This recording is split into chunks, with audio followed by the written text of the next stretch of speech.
Assalamualaikum warahmatullahi wabarakatuh. Nama saya Muhammad Triprakoso dengan nomor induk mahasiswa 33311170063. Izinkan saya di sini untuk membagikan hasil skripsi saya dari Universitas Sultan Ageng Tirtayasa yang berjudul Inovasi Ruang Bakar dan Isolasi Pipa Generator Mesin Stirling Tipe Alpha Sudut Fase 180 derajat berbasis limbah sampah atau energi limbah.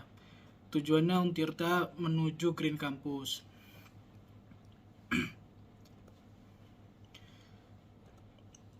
Latar belakang penelitian ini didorong oleh dua isu utama.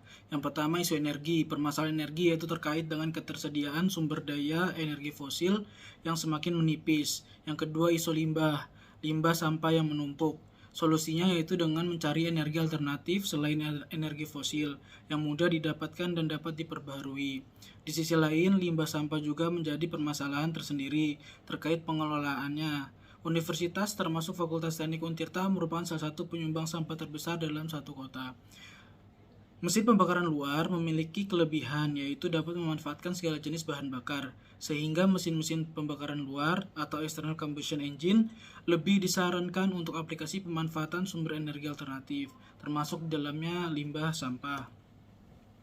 Rumusan masalah pada penelitian ini yaitu sebagai jawaban dari latar belakang permasalahan yang telah diuraikan sebelumnya tentang keterbatasan energi fosil dan terutama permasalahan pengelolaan limbah sampah di universitas, kemudian kelebihan mesin Stirling yang dapat memanfaatkan panas atau kalor dari berbagai macam sumber panas atau kalor.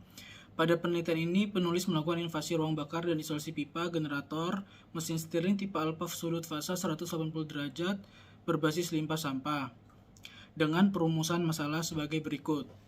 Yang pertama, bagaimana merancang mesin Stirling tipe Alpha sudut fase 180 derajat berbasis limbah sampah dengan inovasi ruang bakar dan isolasi pipa generator.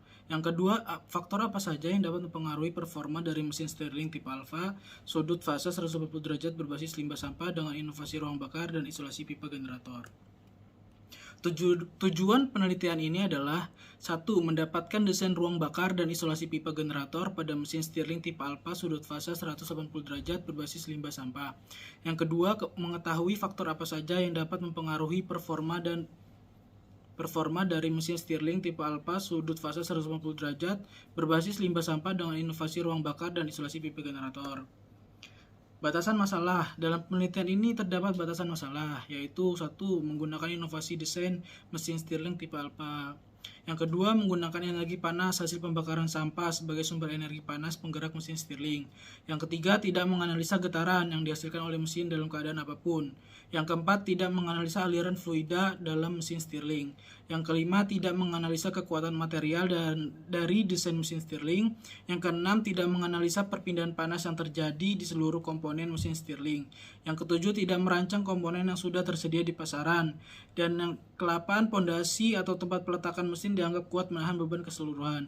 Kemudian yang terakhir, tidak membahas RAB pembuatan prototipe mesin Stirling. Kemudian manfaat penelitian. Dalam penelitian ini ditargetkan mendapatkan manfaat yaitu sebagai berikut.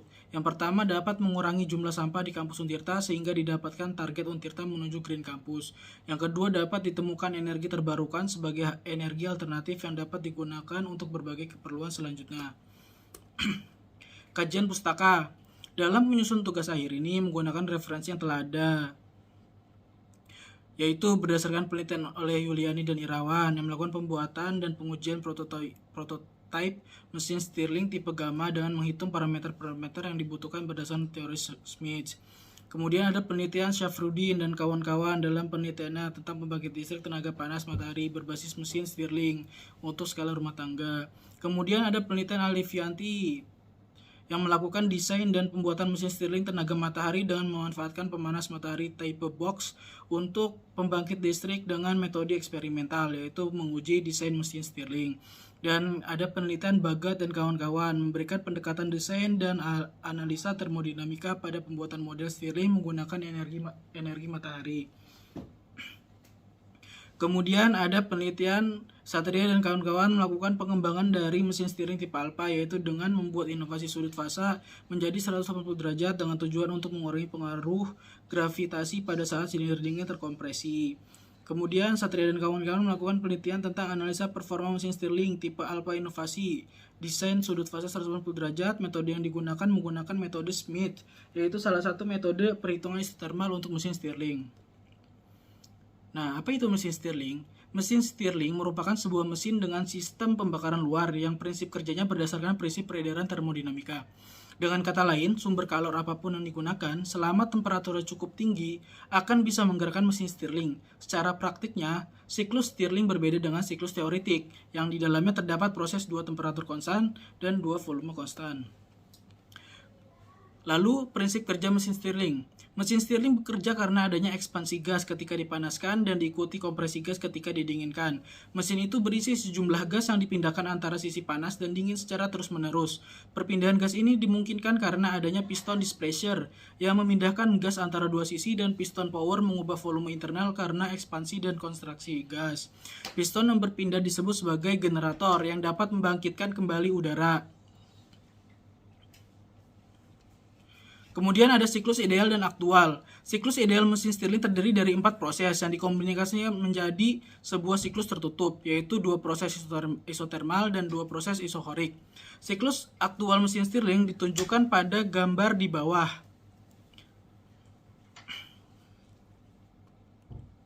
Penjelasan siklus yang terjadi. Proses kompresi isotermal. Piston silinder panas memberikan kerja pada fluida dan mengkompresinya secara isotermal pada temperatur dingin. Pada saat yang sama terjadi juga pembuangan kalor ke lingkungan karena fluida kerja bertekanan rendah pada saat itu. Diperlukan kerja lebih untuk mengkompresikan daripada kerja yang dihasilkan pada proses ekspansi. Kemudian ada proses ketiga, yaitu kompresi isohorik. Piston mentransfer fluida kerja secara isohorik melewati regenerator menuju silinder panas. Kalor dihantarkan ke fluida kerja ketika gas melewati regenerator, mengakibatkan naiknya temperatur fluida kerja masuk ke silinder panas. Kemudian ada ekspansi isotermal. Proses ekspansi isotermal yaitu fluida kerja dengan tekanan tinggi menyerap panas dari area panas dan mengekspansinya secara isotermal. Hal ini mengakibatkan adanya kerja pada piston. Kemudian ada proses ekspansi isohorik. Piston ekspansi mentransfer fluida kerja secara isohorik melewati regenerator ke sisi dingin atau silinder dingin dari mesin. Kalor diserap dari fluida ketika fluida kerja melewati regenerator. Hal ini juga membuat temperatur fluida kerja menurun pada saat menuju silinder dingin. Penyebab lain siklus aktual terjadi. Penyebab lain siklus aktual terjadi adalah tidak seluruh fluida kerja berpartisipasi dalam siklusnya. Contoh fluida kerja yang berada di volume sisa. Martini menyatakan bahwa hubungan antara presentasi dari volume sisa dalam sistem dengan penurunan kerja per siklus adalah linear.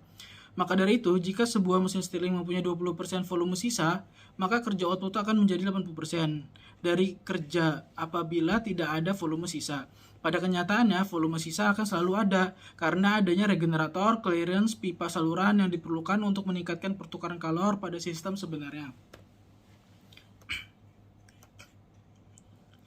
Kemudian dalam metode penelitian, ada metode Quality Function Deployment atau QFD.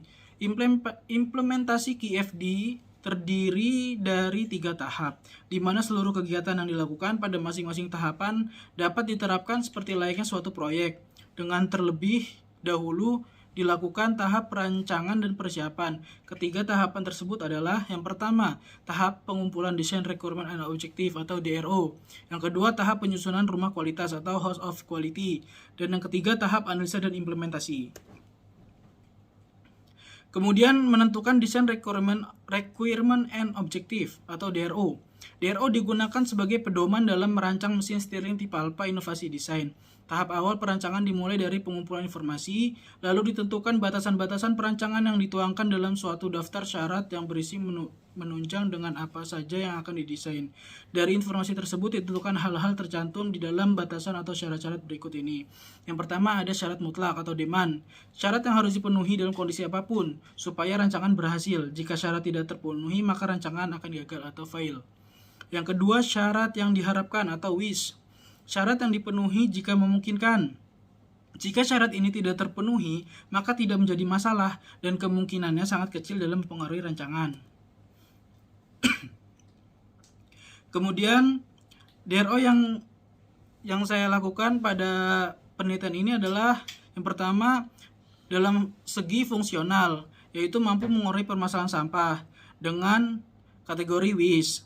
Dan kemudian ada desain, menggunakan inovasi ruang bakar dengan kategori demand, menggunakan pipa generator dengan kategori demand, memanfaatkan sumber energi alternatif dengan kategori demand, dan dimensi mesin tidak terlalu besar dengan kategori WIS. Kemudian ada pipa generator, menggunakan penghantar panas yang baik dengan kategori WIS, yang kemudian ada menggunakan isolasi di sekeliling pipa dengan kategori demand. Kemudian ada skala prioritas. Dari hasil DRO yang tadi disebutkan, maka dibuatkan skala prioritas dari hal-hal yang menjadi suatu keinginan atau wish.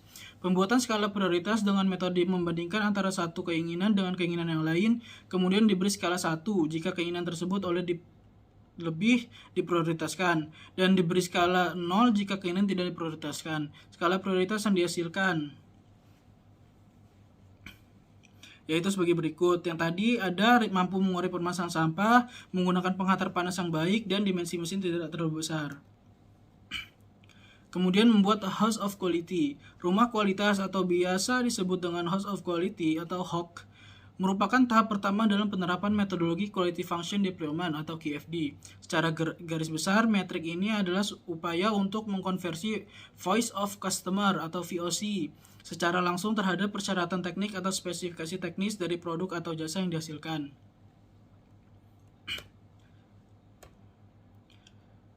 Setelah membuat house of quality tadi, kemudian ada analisa dan implementasi. Berdasarkan HOQ yang tadi dibuat, mesin stirling yang akan dibuat memiliki kelebihan di antara mesin-mesin stirling lainnya. Kelebihan tersebut adalah, yang pertama, memanfaatkan sumber energi alternatif, yaitu mesin akan memanfaatkan sumber energi dari sampah sebagai bahan bakar untuk memanaskan silinder panas mesin stirling. Kemudian menggunakan inovasi ruang bakar, yaitu menerapkan sudut fasa 180 derajat pada mesin stirling sehingga meminimalisir hambatan gaya gravitasi pada piston saat langkah kompresi.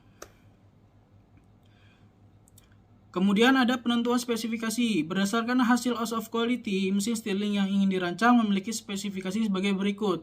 Yang pertama, luas area sampah yang dibakar yaitu 1 meter persegi.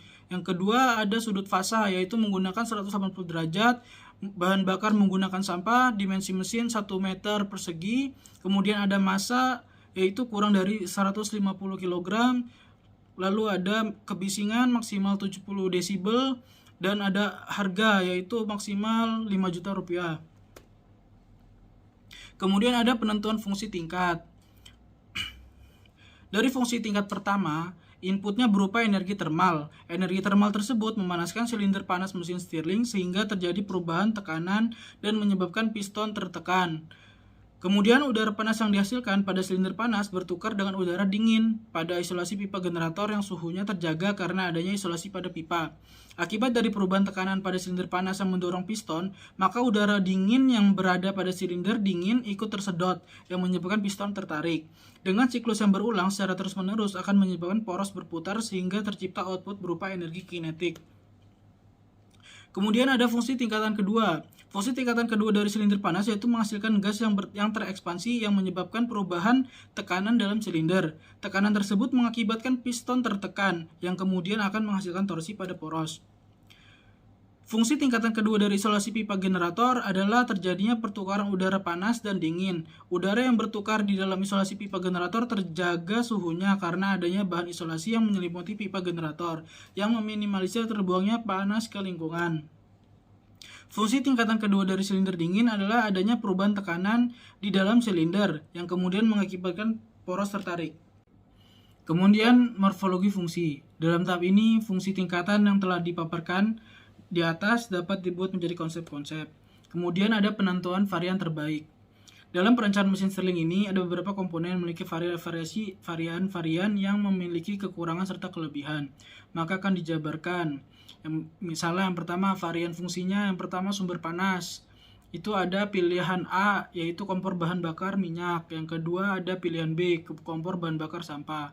Kemudian pada varian fungsi pipa generator. Yang pertama itu menggunakan isolasi dan yang kedua tidak menggunakan isolasi. Kemudian ada varian fungsi pada daya output. Yang pertama langsung digunakan atau yang kedua disimpan di baterai. Dari tabel varian yang tadi saya sebutkan, pada rencan mesin Stirling ini dibuat alat jadi. Adapun varian yang didapat adalah varian 5, yaitu kompor bahan bakar sampah, menggunakan isolasi pipa dan langsung digunakan atau tidak disimpan di baterai. Kemudian masuk ke pembahasan perencanaan perancangan. Mesin Stirling tipe Alpha ini dirancang menggunakan sudut fasa 180 derajat dengan menggunakan sumber bahan bakar sampah, seperti daun kering, plastik, dan lain sebagainya. Energi panas hasil dari pembakaran sampah akan diaplikasikan pada silinder panas mesin Stirling, yang kemudian akan memberikan kerja pada mesin Stirling tersebut, sehingga mesin Stirling dapat berputar. Putaran dari poros mesin Stirling kemudian dapat digunakan untuk berbagai aplikasi, seperti memutar puli air padi, dan semacamnya. Juga dapat digunakan untuk memutar generator yang dapat menghasilkan listrik, yang kemudian listrik tersebut dapat digunakan untuk berbagai aplikasi. Pada perhitungan isolasi pipa, kemudian ada perhitungan isolasi pipa generator. Pada perhitungan isolasi pipa generator, maka diasumsikan parameter-parameter yaitu sebagai berikut. Pipa generator menggunakan pipa tembaga ukuran 5/8 inch atau 15 mili dengan tebal 0,71 mm. Yang kedua, isolasi pipa menggunakan Armaflex Superlon 5/8 inch dengan tebal 9 mm dan parameter yang digunakan yaitu sebagai berikut. Yang pertama, panjang pipa generator yang digunakan adalah 1,22 meter. Yang kedua, luas permukaan pipa yaitu 0,057462 meter persegi. Kemudian panjang pipa generator yang digunakan adalah 1,22 meter. Luas permukaan pipa yaitu 0,057462 meter persegi. Kemudian ada R1, R2, dan R3 isolasi 9 mm. R1 yaitu 0,01429 meter. Yang R2 0,015 meter. R3 isolasi 9 mm dengan 0,024 mm. Kemudian K Superlon yaitu 0,036 W per MK. K tembaga sama dengan 386 W per MK. K udara sama dengan 0,026 W per MK. Sekarang menghitung heat loss. Menentukan nilai kehilangan panas atau Q pada pipa dengan temperatur 420 derajat Celcius dengan menggunakan isolasi. Q sama dengan 2pi KL TA min TU per ln R2 per R1. Dengan nilai 0,199 kali 386 per ln 1,049, yaitu hasilnya 1584,12 watt. Kemudian menentukan nilai kehilangan panas Q pada pipa dengan temperatur 420 derajat Celcius menggunakan isolasi Armaflex Superlon 9 mm. Q sama dengan TA min TU per R1 per R2 plus R2 plus R3 dengan R1 1 per A1 kali H1, yaitu hasilnya 0,000182 derajat Kelvin per watt. Kemudian ada R2 yaitu ln R2 per R1 per 2pi LK1 dengan nilai 0,048490209160434 per 2952,4 dengan hasil 0,000164 derajat Kelvin per watt. Kemudian ada R3 dengan rumus ln R2 per R dengan rumus ln R3 per R2 per 2pi LK2 dengan nilai 0,47 per 0,276 dengan hasil 1,702898 derajat Kelvin per watt. Lalu ada Q atau panas yang hilang yaitu TA min TU per R1 plus R2 plus R3 yaitu 386 per 1,703094 yaitu 226,66 watt. Analisa heat loss yang terjadi dari grafik yang telah dibuat dan dianalisa bahwa bahan isolasi dapat mengurangi kehilangan panas yang terjadi sehingga siklus menjadi efektif. Kemudian ada desain elemen mesin yaitu perhitungan poros. Yang pertama, diketahui dayanya 150 watt dengan putaran 1000 rpm. dengan tegangan 9 megapascal dan W1 sama dengan 105 Newton, yaitu dari flywheel. Kemudian W2 sama dengan W3 sama dengan 5 Newton dari piston, dan W4 sama dengan 10 Newton dari puli. Tau sama dengan tegangan per akar 3, yaitu 5,2 megapascal. Kemudian ada torsi. Torsi sama dengan P kali 60 per 2 Pn, yaitu 150 kali 60 per 2,3 2 kali 3,14 kali 1000 rpm, yaitu 1433 Newton meter. Gaya tumpuan terbesar yaitu sigma MA sama dengan 0. 5 Newton dikali 55 mm plus 5 Newton kali 95 mm plus 10 Newton kali 240 mm dikurangi RB kali 160 mm dikurangi 105 Newton kali 75 mm sama dengan 0. RB sama dengan 29,53 Newton. Kemudian sigma MB sama dengan 0. RA kali 160 mm plus 10 Newton kali 65 mm dikurangi 5 Newton kali 55 mm dikurangi 5 Newton kali 95 mm dikurangi 105 Newton kali 240 mm sama dengan 0. RA sama dengan 158,12 Newton. Kemudian ada momen lentur. Momen lentur M sama dengan RA dikali A kali B per L, yaitu 158,12 Newton dikali 48 mm dikali 200 mm dibagi 330 mm sama dengan 4600 Newton mm. Kemudian ada torsi ekuivalen. TE sama dengan akar T kuadrat plus M kuadrat, yaitu akar dari 1433 Newton mm kuadrat ditambah 4200 Newton mm kuadrat. TE atau torsi ekuivalen sama dengan 4818 Newton mm. Kemudian diameter poros berdasarkan torsi ekuivalen. D sama dengan akar 3 dari 16 kali torsi ekuivalen per PR per Pito sama dengan akar 3 dari 16 kali 4818 Newton mm per 3,14 kali 5,2 Newton mm sama dengan 16,7 mm.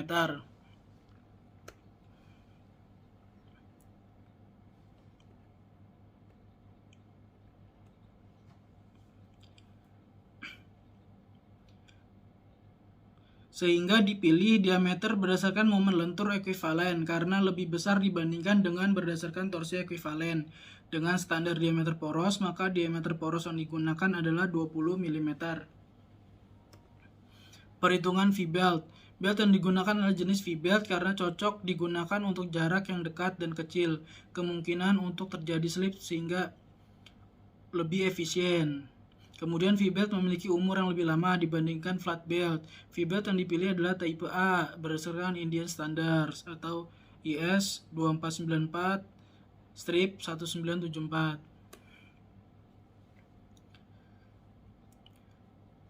Diketahui P sama dengan 150 watt, N atau putaran 1000 rpm, D1 puli sama dengan 99 mm, D2 puli sama dengan 60 mm. Dengan X 0,5 meter, slip 1,2%.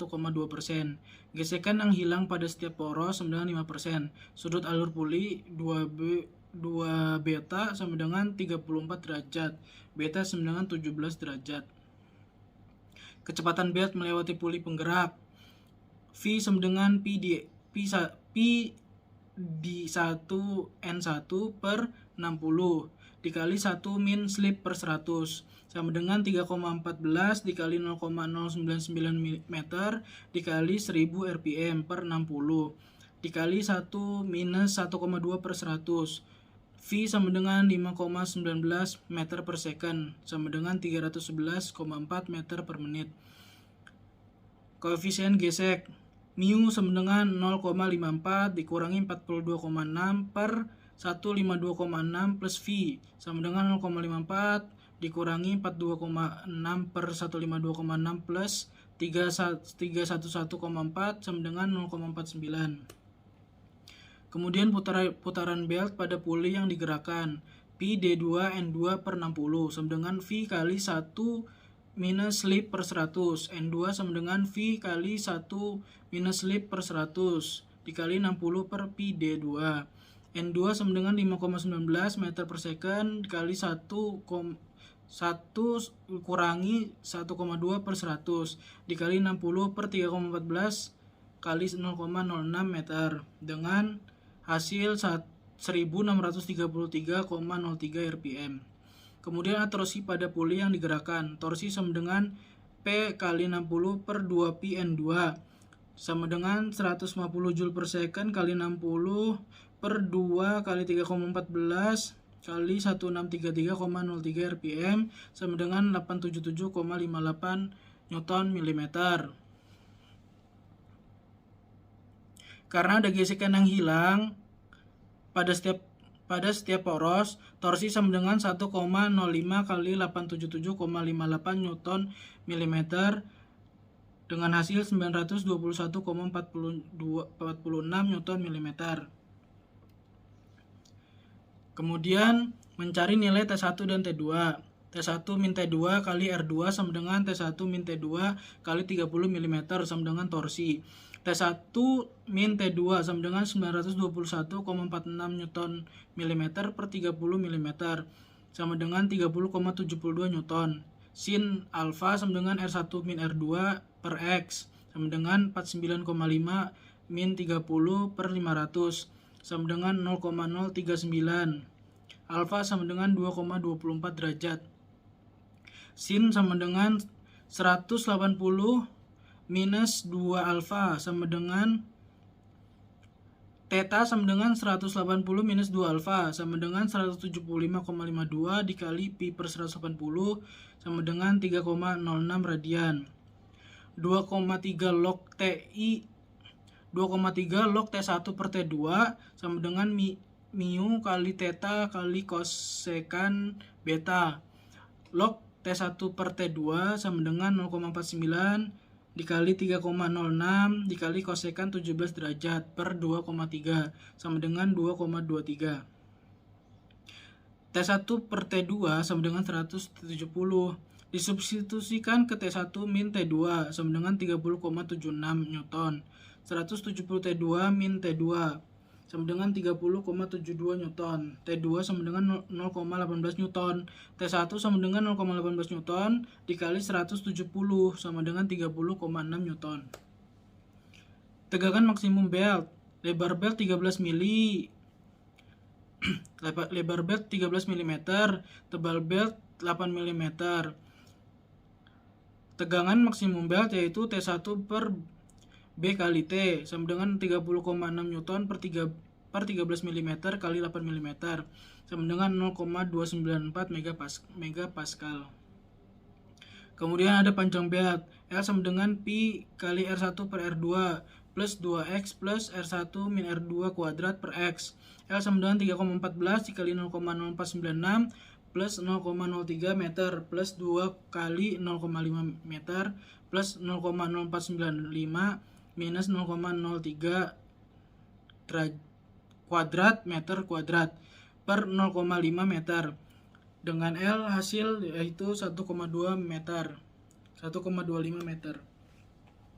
Kemudian ada dimensi belt, sehingga dimensi V belt yang dirancang adalah panjang atau L sama dengan 1250 mm, lebar 13 mm dan tebal T sama dengan 8 mm.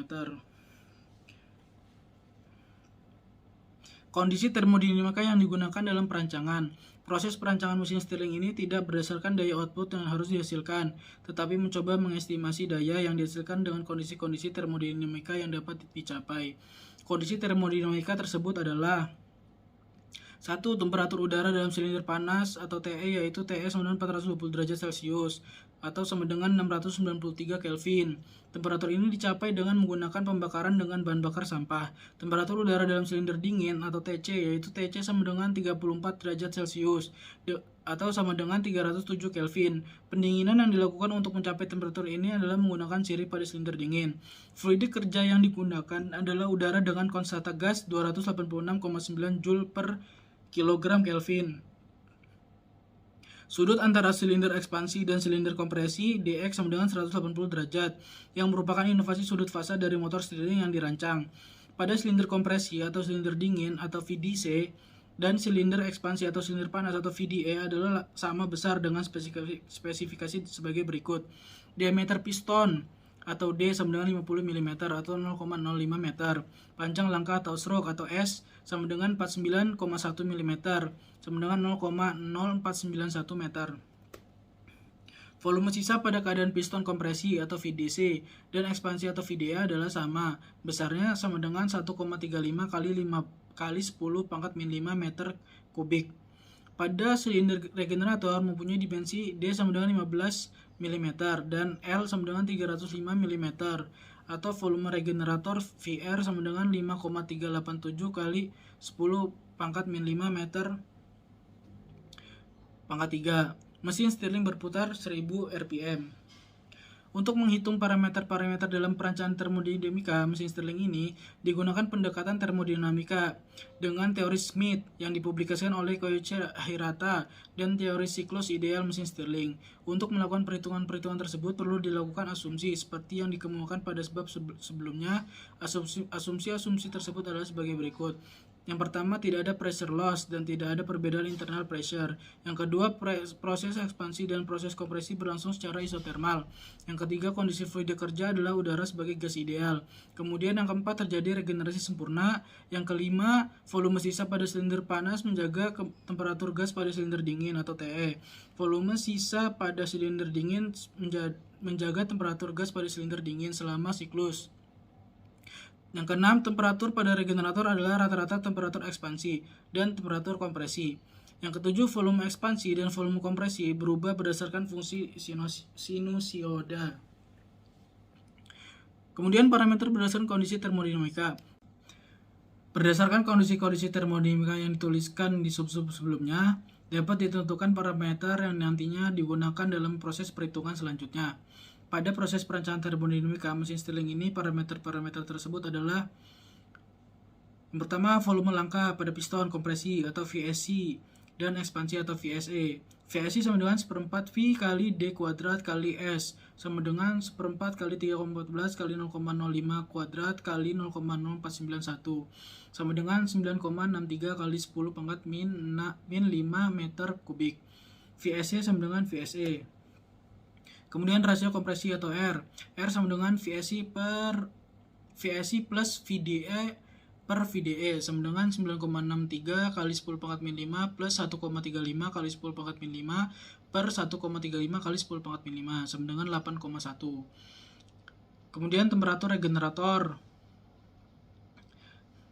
TR sama dengan TE plus TC per 2 sama dengan 693 plus 307 per 2 sama dengan 500 Kelvin. Kemudian rasio temperatur atau T sama dengan TC per TE sama dengan 307 per 693 sama dengan 0,44. Kemudian rasio volume langkah atau V sama dengan VSC kali VSC per VSC per VSE sama dengan 9,63 kali 10 pangkat min 5 per 9,63 kali 10 pangkat min 5 yaitu sama dengan 1.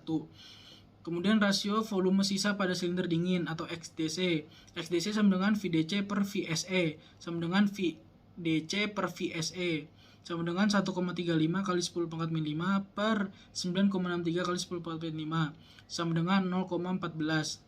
Kemudian ada rasio volume sisa pada silinder panas atau XDE. XDE sama dengan VDE per VSE sama dengan 1,35 kali 10 pangkat min 5 per 9,63 kali 10 pangkat min 5 sama dengan 0,14. Kemudian ada rasio volume sisa pada regenerator atau XR. XR sama dengan VR per VSE sama dengan 5,387 kali 10 pangkat min 5 dibagi 9,63 kali 10 pangkat min 5 sama dengan 0,56. Massa udara yang diperlukan sebagai fluida kerja Massa udara total M yang dimasukkan pada mesin adalah pada saat temperatur kamar dan tekanan lingkungan atmosfer. Di bawah ini asumsi dari nilai temperatur kamar dan tekanan udara yang terjadi. Temperatur kamar yaitu 34 derajat Celcius atau 307 derajat Kelvin. Tekanan udara yaitu 1 atmosfer atau sama dengan 1,01325 kali 10 pangkat 5 Pascal. Dengan menggunakan persamaan gas ideal, PV sama dengan MRT. Maka M sama dengan PV per RT, di mana volume dihitung dengan menggunakan rumus Vmax sama dengan VE plus VC plus VR plus VRP. Untuk menghitung massa total, maka posisi volume harus ada dalam tekanan maksimum. Posisi maksimum terjadi ketika piston berada pada 3/4 bagian dari posisi TMA atau titik mati bawah. Maka kedudukan sudut engkol atau crank angle 225 derajat pada silinder panas dan 350 derajat pada silinder dingin. Volume silinder panas pada kedudukan sudut crank 225 derajat VS sesuai dengan persamaan VS dengan VSE per 2 dikali 1 min cos X plus VDE.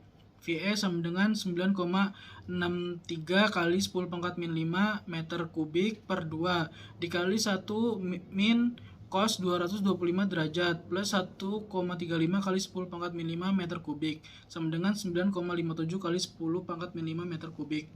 Volume silinder dingin pada kedudukan sudut crank 315 derajat atau VC sesuai dengan persamaan VC sama dengan VSC per 2 kali 1 min cos kali X min DX plus VDC.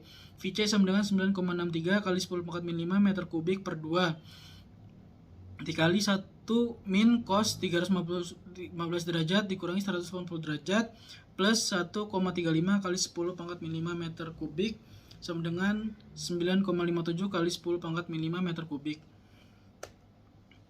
Volume regenerator VR sesuai dengan persamaan VR sama dengan 1/4 kali Pi kali D kuadrat kali P sama dengan 1/4 kali 3,14 kali 0,015 kuadrat kali 0,305 sama dengan 5,387 kali 10 pangkat min 5 meter kubik. Sehingga V maksimum sama dengan 9,57 kali 10 pangkat min 5 plus 9,57 kali 10 pangkat min 5 plus 5,387 kali 10 pangkat min 5 sama dengan 2,4527 kali 10 pangkat min 4 meter kubik. Jadi massa udara atau M sama dengan 1,01325 kali 10 pangkat 5 Pascal kali 2,4527 kali 10 pangkat min 4 meter kubik per 286,9 Joule per kilogram Kelvin kali 300 Kelvin sama dengan 2,8216 kali 10 pangkat min 4 kg. Sedangkan untuk menghitung volume minimum terjadi pada posisi piston berada pada 1/4 bagian. Maka kedudukan sudut engkol crank angle 45 derajat pada silinder panas dan 135 derajat pada silinder dingin. Volume silinder panas pada kedudukan sudut crank 45 derajat VS sesuai dengan persamaan VS sama dengan VSE per 2 kali 1 min cos X plus VDE. VE sama dengan 9,63 kali 10 pangkat min 5 meter kubik per 2 kali 1 min cos 45 derajat plus 1,35 kali 10 pangkat min 5 meter kubik sama dengan 2,76 kali 10 pangkat min 5 meter kubik. Volume silinder dingin pada kedudukan sudut crank 135 derajat VC sesuai dengan persamaan VC sama dengan VSC per 2 kali 1 min cos X min DX plus VDC. VC sama dengan 9,63 kali 10 pangkat min 5 meter kubik per 2 yaitu VC kali 9,63 kali 10 pangkat min 5 meter kubik per 2 dikali 1 min cos 135 derajat kurangi 180 derajat plus 1,35 kali 10 pangkat min 5 meter kubik sama dengan 2,76 kali 10 pangkat min 5 meter kubik, sehingga V minimum sama dengan VE plus VC plus VR. V minimum sama dengan 2,76 kali 10 pangkat min 5 plus 2,76 kali 10 pangkat min 5 plus 5,387 kali 10 pangkat min 5 sama dengan 1,09 kali 10 pangkat min 4 meter kubik. Tekanan ekstrim siklus. Dalam proses perancangan perlu diketahui juga tekanan ekstrim atau tekanan maksimum dan minimum yang terjadi pada siklus Stirling yang dimanfaatkan di mesin Stirling ini. Tekanan ekstrim berguna untuk merancang komponen atau elemen mesin yang berkaitan dengan silinder mesin Stirling agar tidak terjadi kegagalan pada saat operasinya. Tekanan maksimum terjadi pada saat mesin Stirling mulai berekspansi pada silinder panas atau dalam titik 3, dan tekanan minimum terjadi pada saat mesin Stirling mulai berkompresi pada silinder dingin atau dalam titik 1. Berikut adalah nilai tekanan. Yang pertama, tekanan pada titik 1. Nilai tekanan pada titik 1 sama dengan nilai tekanan pada titik 1 atmosfer dan juga merupakan tekanan minimum, yaitu P1 sama dengan 101.325 Pascal. Tekanan pada titik 2. Nilai tekanan pada titik 2 didapatkan dengan persamaan berikut. P2 sama dengan P1 kali V1 per V2. P2 sama dengan 101.325 Pascal kali 2,4527 kali 10 pangkat min 4 meter kubik per 1,09 kali 10 pangkat min 4 meter kubik sama dengan 227.999,84 Pascal. Tekanan pada titik 3. Nilai tekanan pada titik 3 merupakan tekanan maksimum yang didapatkan dengan persamaan berikut. P3 sama dengan P1 kali V1 kali TH per V2 kali TC. P3 sama dengan 101.325 Pascal kali 2,4527 kali 10 pangkat min 4 meter kubik kali 693 derajat Kelvin per 1,09 kali 10 pangkat min 4 meter kubik kali 307 derajat Kelvin sama dengan 514.670,65 Pascal. Tekanan pada titik 4. Nilai tekanan pada titik 4 didapatkan dengan persamaan berikut. P4 sama dengan P1 kali TH per TC. P4 sama dengan 101.325 Pascal kali 693 derajat Kelvin per 307 derajat Kelvin sama dengan 228.723,86 Pascal. Tekanan rata-rata, sehingga tekanan rata-rata dari mesin Stirling ini yang akan dirancang adalah P rata-rata sama dengan P1 plus P2 plus P3 plus P4 per 4. P rata-rata sama dengan 101.325 Pascal ditambah 227.999,84 Pascal ditambah 514.670,65 Pascal ditambah 228.723,86 Pascal per 4 sama dengan 268.179,84 Pascal. Kemudian kerja mesin Stirling. Untuk menghitung kerja yang dilakukan mesin Stirling seperti yang telah dijelaskan lebih rinci pada bab sebelumnya, diketahui T1 sama dengan T2 sama dengan 305 derajat Kelvin, T3 sama dengan T4 sama dengan 693 derajat Kelvin, V1 sama dengan V4 sama dengan 2,4527 kali 10 pangkat min 4 meter kubik, V2 sama dengan V3 sama dengan 1,07 kali 10 pangkat min 4 meter kubik. CV sama dengan 712 Joule per kilogram Kelvin. Proses kompresi isotermal. Piston pada silinder panas memberikan kerja pada fluida kerja dan mengompresikan secara isotermal pada temperatur dingin. Pada saat hal yang sama terjadi juga pembuangan kalor ke lingkungan. Karena fluida kerja bertekanan rendah pada saat itu, diperlukan kerja yang lebih sedikit untuk mengkompresikan daripada kerja yang dihasilkan pada proses ekspansi. W12 sama dengan min MRT1 ln V2 per V1. W12 sama dengan 20,15 Joule. Kemudian ada kompresi isohorik. W23 atau kompresi isohorik yaitu mCv kali T3 min T2. W23 sama dengan 77,54 Joule. Kemudian proses ekspansi isotermal. W34 sama dengan T3 ln V4 per V3. W34 sama dengan 45,49 Joule. Proses ekspansi isohorik. W41 sama dengan minus mCv T4 min T1. W41 sama dengan minus 77,54 Joule. Kerja total per siklus sama dengan kalor yang diserap dikurangi kalor yang dibuang. W total sama dengan W34 kurangi W12. W total sama dengan 45,49 dikurangi 20,15 sama dengan 25,34 Joule.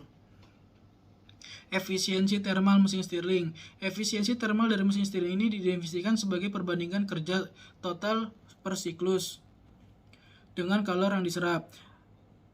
Efisiensi sama dengan W total per W34. Efisiensi sama dengan 25,34 Joule per 45,49 Joule sama dengan 0,56. 0,56. Kemudian daya mesin Stirling. Untuk menghitung daya mesin Stirling yang dirancang dengan asumsi kecepatan putar sebesar 1000 rpm adalah P sama dengan W total kali N per 60. P sama dengan 25,34 Joule kali 1000 per 60 second, sama dengan 422,33 watt. Kemudian ada compression ratio, yaitu V maksimum per V minimum, yaitu 2,4527 kali 10 pangkat min 4 per 1,09 kali 10 pangkat min 4, sama dengan 2,25. Amount of head Q per T sama dengan K A T1 min T2 per L, sama dengan 37,5145 watt per meter derajat Kelvin kali 0,016 meter persegi kali 330 minus 329 derajat Kelvin per 0,0003 meter, sama dengan 2000,77333 watt. Jumlah kalori yang diaplikasikan ke mesin Stirling terjadi pada silinder panas. Bahan yang digunakan menggunakan standar pabrik, yaitu besi cor kelabu yang mengandung kadar karbon, mangan, dan silikon dengan diameter 50 mm dan ketebalan 0,3 mm. Nilai konduktivitas termal bahan dilihat pada tabel A3 pada buku Heat Transfer karya Yunus A. Cingel. Dengan menginterpolasi antara suhu 600 derajat Kelvin dan 800 derajat Kelvin, didapatkan nilai konduktivitas termal pada suhu 693 derajat Kelvin adalah 37,5145 watt per meter derajat Kelvin. Luas permukaan yang menjadi media perpindahan panas konduksi dihitung dari luas permukaan selimut dari silinder panas, yaitu 0,016 meter persegi. Hasil dari simulasi mesin Stirling via kalkulator outputs, yaitu memprediksi bahwa mesin Stirling yang dirancang mampu berputar hingga 2639 rpm dan menghasilkan daya output hingga 1114 watt. Hasil pengujian mesin Stirling. Pada pengujian mesin Stirling dilakukan 3 kali pengujian dengan penjelasan masing-masing pengujian sebagai berikut. Yang pertama, pengujian 1. Pengujian pertama dilakukan pada tanggal 20 Desember 2020 dengan menggunakan sumber pemanas burner las dan waktu pemanasan sekitar 15 menit dengan temperatur 140 derajat Celcius. Namun mesin Stirling tidak menunjukkan tanda-tanda akan berputar. Kemudian flywheel diberikan bantuan putaran secara manual yang berfungsi sebagai momentum awal mesin Stirling berputar. Tetapi mesin Stirling masih tidak dapat terus berputar dan terasa berat pada putaran poros engkolnya.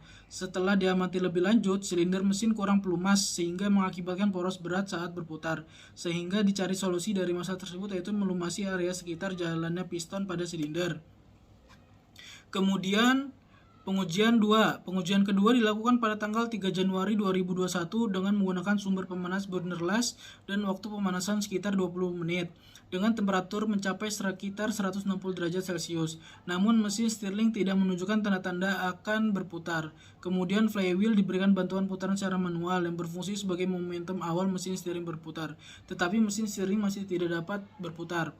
Yang kemudian ada pengujian 3. Pengujian ketiga dilakukan pada tanggal 15 Januari 2021 dengan menggunakan sumber pemanas burner las dan waktu pemanasan sekitar 45 menit dengan temperatur diperkirakan mencapai 208 derajat Celcius.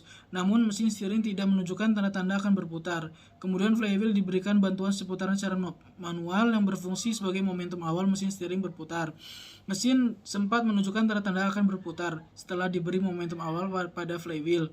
Namun mesin kembali berhenti setelah diamati lebih teliti. Hal itu disebabkan oleh tidak silindersnya poros engkol antara sisi flywheel dan sisi puli. Hal ini dapat diperbaiki, namun harus melakukan proses manufaktur kembali yang akan mengeluarkan biaya yang besar, sehingga pengujian dilakukan sampai pengujian ketiga. Kemudian analisa pengaruh kegagalan mesin Stirling. Dalam tugas akhir ini, mesin Stirling dapat dikatakan gagal dalam proses manufaktur, sehingga pada pengujian yang dilakukan, mesin Stirling tidak dapat beroperasi. Faktor-faktor yang mempengaruhi kegagalan dari mesin Stirling yaitu yang pertama, ketidaksilindrisan poros engkol. Poros engkol yang tidak silinderis mengakibatkan putaran mesin Stirling menjadi berat. Poros engkol yang tidak silindris ini diakibatkan oleh proses pengelasan yang membuat poros engkol mengalami bending atau melengkung. Yang kedua ada kurangnya sistem pelumasan.